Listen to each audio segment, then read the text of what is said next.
Mathias Mpuuga Nsamba ateeseteese okutwala ekibiina kya National Platform mu mbuga z'amateeka era nga ateeseteese balooya naye kimuvuddeko okusanga balooya babadde ateeseteese okugezaako okumuwolereza bonna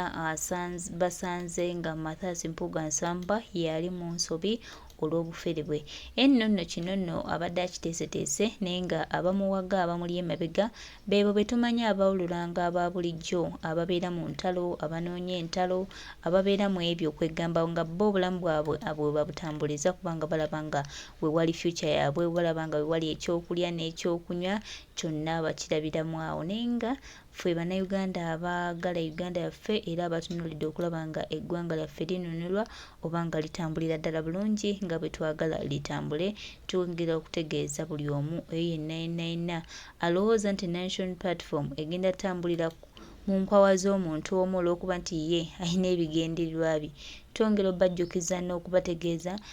nti Kyagulanyi Ssentamu Robert Bob Wine ye pulezidenti waffe omulonde bannayuganda gwe twagala gwe tumanyi gwe twategeera so bano bampuuga abajja banoonya ebyabwe abalina bye banoonyeza tetugenda bawanya obudde kubanga era tebali wase funa budde bwaffe tetugenda kukkiriza bantu nga bano kubanga batufufubbalako nga batulemesa okukola ekituufu kye tulina okukola so nga ate kampeyini yaffe ffenna tugimanyi bulungi yakutambulira wamu ku mulamwa gumu tulabe nga tutereeza eggwanga.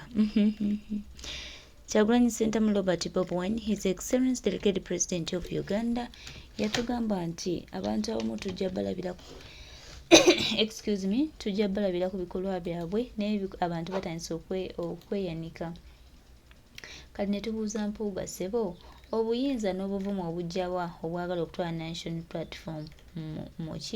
mu kkomera mu mateeka oyagala eggalwewo National Platform eyakozeeko obuzibu oba gwe bwetumiikiriza bananga abantu abamu oluusi olowoozengako bwa tonakola kintu ng'oba tonava mu kamera kukikola sooka olowoozeeko omanyi bana abantu b'empayiriza kino ddala bye baakikoze oba nze mukyamu weebuuzeeko buuza mwoyo wo oluusi n'oba nga tonaba kwogera kigambo kiba kirungi nnyo n'osooka n'obuuza omuntu wo ow'omunda n'omanya nti kati ngenda bbawa kino kinaabasanyusa kigenda effect ki ezigenda okivaamu zigenda kuba positive oba zigenda kuba manyi lwaki olyoka ogimu kifeesa akuteega n'akubbako essimu newala kyongeremu emitwalo n'atunda essimu ali emitwalo 5 yabadde muwati emitwalo 15 n'atambula n'agenda ate neyeekwekolemera kuddamu mulabako oba okitegeera ate bwabba ababbye ggwe muntu omu naye bano abambazi b'amasuuti abasiba n'amataayi bo bwe babba ggwanga ate bajoozi nti bamala okubba najja ku TV ne ku rediyo n'akusomera etteeka mweyasinzidde okubba oba n'akubuuza etteeka lyamenye okubba ssente ze yabbye. Kategedde akantu ako nti batubbira mu mateeka bo bennyini ge beekolera basobole okutubbanga batubbira mu luzungu batubbira mu masuuti abo be bakyasinza okubeera ab'obulabe oba okitegeera kifeeza asobola okukuba n'okutta n'akutta n'abeera nga siggwa omuntu omu naye okubba kw'abano ab'amasuuti kuviirako abantu okufa abayitibwa obungi bw'otamanyi mu nsi yaffe Uganda. Mu Uganda tufiirwa abakazi abatakka wansi wa 30 olw'okubula ebikozesebwa mu malwaliro gye bazaalira nga ssente zaali badde ziteeka saaviisi eyo mu malwaliro ago ab'amasuuti be bazeegabira oba okitegedde. Mu Uganda tufiirwa abantu abasoba mu 30 buli lunaku nga bafa accident olw'enguudo embi nga ssente zaabadde zikola enguudo ezo tukendeeze ku bubenje ku makubo n'obulamu bw'Abannayuganda obutokomoka bwe butyo mu accident ab'amasuuti nga be bazeegabira. Mu Uganda tufiirwa abaana abatakka wansi wa 300 buli lunaku olw'endwadde ezitaliiko obujjanjabi n'endya embi n'endabirira etali nnungi nga ssente zaali badde zikola ku saaviisi eyo okuteeka amalagala mu malwaliro abaana ffe gye tubatwala bajjanjabibwe bawone abantu baffe nga twali kyetwekwasa kubanga abantu mu nsi yonna bafa naye ekyogamba nti bafa olw'okubulwa obujjanjabi ssente ezisobola okukola ekyo weeziri naye ab'amasuuti bebazeegabira zonna oba kitegeera kati nawe wegambira nti bw'oba wadde otya nnyo abatemu ab'ebijambiya nga bano abalumba Masaka ne batirimbula abantu abasoba mu 30 nga gwe omanyi nga abatemu tya nnyo abambazi b'amasuuti awo gye bakyasinza okubeera abatemu olw'ensonga abantu abeegabira ssente nga tafuddeyo ku bakyala abafa olw'okula ebikozesebwa mu malwaliro gye bazaalira abantu abeegabira ssente nga tebafuddeyo ku bantu bameka abafiira mu bubenje olw'enguudo embi nga ssente baziridde buli abantu abeegabira ssente nga tebafuddeyo ku baana 300 abafa buli lunaku olw'okula obujjanjabi mu malwaliro ani mutemu asinga abantu abo babi nnyo tolina bwenza bagerageranya nabo kifeesi tasobola gera n'asayinga ssente mu ggwanika lya Uganda tekisoboka bano ab'amasuuti bagenda ne beesayiningira ze baagala n'amala ozijjayo najja ku TV ne ku rediyo n'akusomera etteeka muyasinzidde zitwala kitegedde njagala nkuweeyo sekita emu yokka ya paalamenti bw'oba oyagala okukakasa nti ab'amasuuti bakyasinza okubeera ababbi tunulira paalamenti yokka nga tonatula ku ministries endala zonna nga kyokka nga ministries zonna buli ofiisi ya gavumenti weeri ejjudde bubbi netunulako wantu omu mu paalamenti ojja kukakasa John bakatubalira nti paalamenti lunaku efulumya obuwumbi 2.5 buli lunaku obuwumbi 2.5 oba kitegeera ssente ezo bw'ozibalamu omwezi gumu ze ssente gavumenti ya Uganda zeteeka mu byobulamu omwaka mulamba paalamenti bazeegabira mwezi ogwo naye bitunula obulamu bw'abantu mu Uganda yonna okuba nga ssente zibateekamu okutaasa obulamu bwabwe paalamenti zikozesa mu mwezi gumu gwokka ekyo tekyewuunyisa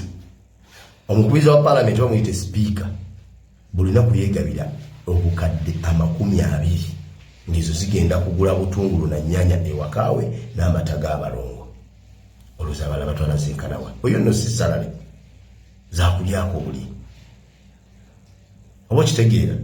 kati teriyo babbi basinga abambazi b'amasuuti bwe munaakitegeera mujja kunneegattako era kyobola nti His Excellency Robert Kyagulanyi bwe yavuddeyo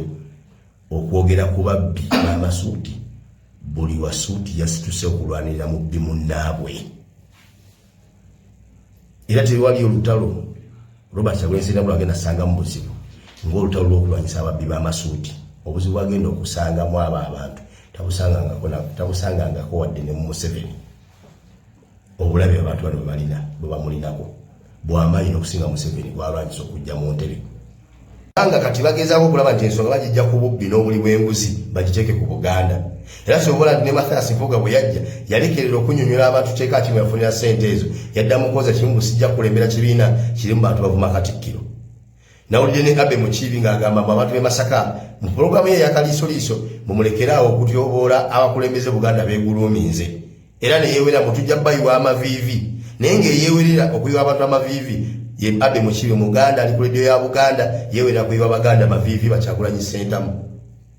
oba okitegeera ekibuzo kiri nti abakulembeze Buganda be yaguluuminga yabaguluuminga kukola ki kubanga bwe tutunula tuti Joyce Naposa Buganda yamuguluuminga era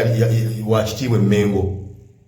yali vice president wa FDC yafundikira alidde mu bawagizi b'olukwe ali ludda w'essaawa eno essaawa eno ateekeddwa ku tasiki y'obubbi n'obuli bw'enguzi ye vice president wa NUP Buganda yamuguluuminga era mukungwe Mengo bamuguluuminga kukola ebyo bekikamya bonna oba kitegeera ekibuzo kiri nti Buganda abakulembeze yabaguluuminga kukola ki abatasobola kutaasa Baganda nga bagoba ku mataka gaabwe mu Buganda bakozeewo ki okutaasa Abaganda be bagoba ku mataka gaabwe Nabalutabaguzi Makula yafaafagana n'ababi b'amataka Nakaseke teri mu Buganda abakulembeze Buganda byaguluuminga bakozeewo ki okutaasa amataka g'abantu batwala enkya n'eggulu abakulembeze Buganda byaguluuminga abatasobola kubaako kye bakolawo kyonna nga bavuma Kabaka okumala wiiki 2 namba nga bonna basiisi balinga batawulira kati essaawa ne balaga nti bakola nnyo era bafaayo nnyo eri Baganda bannaabwe ku lwa Mpuuga okumuvunaana n'obubbi n'obukenusi ku lwa Kabaka ng'avuma mwali luddawa ne munyokuba mukyasola nogenda maaso ga kabaka ne mulanya mbu simanyi woligwa wendigwa alikabya amaziga ndi mukabya omusaayi nga bamuvumira ewiki bbiri namba nga mwenna musirise abe mukini nga Sawula waayo wadde eddakiika emu ayogere kubavuma kabaka wadde okuvumirira mpuuga nga Samulako bagenda ku lediyo ng'ensonga emututte nga ye omukulembeze eyagulumingibwa Buganda kugenda kuvumirira abantu bavuma kabaka. Mpuuga looya, Seggona looya, bano simanyi baani balooya, Bamayiga balooya nga Saabalabako gwe mugenzi mu kkooti ku mwana avunaanibwa okuvuma kabaka ng'ate mwenna muli balooya babaguluminga kukola ki? Buganda mugigasa ki? Mwe muli mu bubbi, mwe muli mu buli bw'enguzi, mwe mwefuulira abalonzi bammwe buli kaseera enkya n'eggulo mukyuka mudde n'omudderi temulina mugongo temulina muteredde mutagala butagazi mulinga balaalo abatambula n'ente awali omuddo gye balaga mwabaaki babaguluminga kukola ebyo. Kati bwanga abo Buganda bwe yaguluminya eyo enkola yaabwe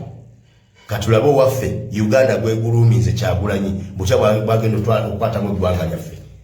atandikidde kubabbi b'amasuuti abakyasinza okubeera ab'obulabe mu ggwanga lyaffe erya Uganda.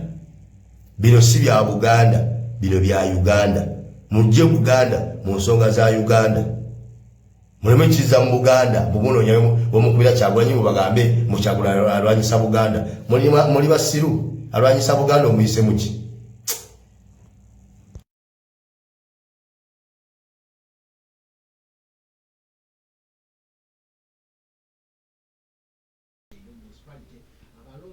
Tweyanzizza nnyo mukama waffe weebale kusomesa weebale nnyo weebale ddala bino bye twagalira ddala wano abantu abasomesa ebigambo ebizzaamu ensa ebigambo ebikumaakuma bannayuganda bannange tubeebaza nnyo era twongera obbajjukiza nti twagala tutambule bwe tuti bbanga lyonna mwebale kwagala ggwanga era mwebale kukolaganiramu ku lwa Uganda eno okulaba ng'efuna ekifaananyi ekirungi ate era ng'ekyuka. Tuli basiimu nnyo ate era abamativu kubanga twetaaga eggwanga lyaffe okuba nga litambulira ddala nga bwe lirina otambula. Twagala nnyo Uganda ekwatagane tufune abantu ab'ensa tufune abakulembeze abalungi abanaatuweesa ekitiibwa si ekitiibwa kyokka wabula banaaweesa ekibiina kyaffe ekitiibwa. So twagala twesiime olwammwe mwenna abalina kye muteekayo okulaba nga tutereeza eggwanga lyaffe. Bannange tuli basiimu nnyo era bakama baffe tubasaba nga tubagamba temujjanga okwo.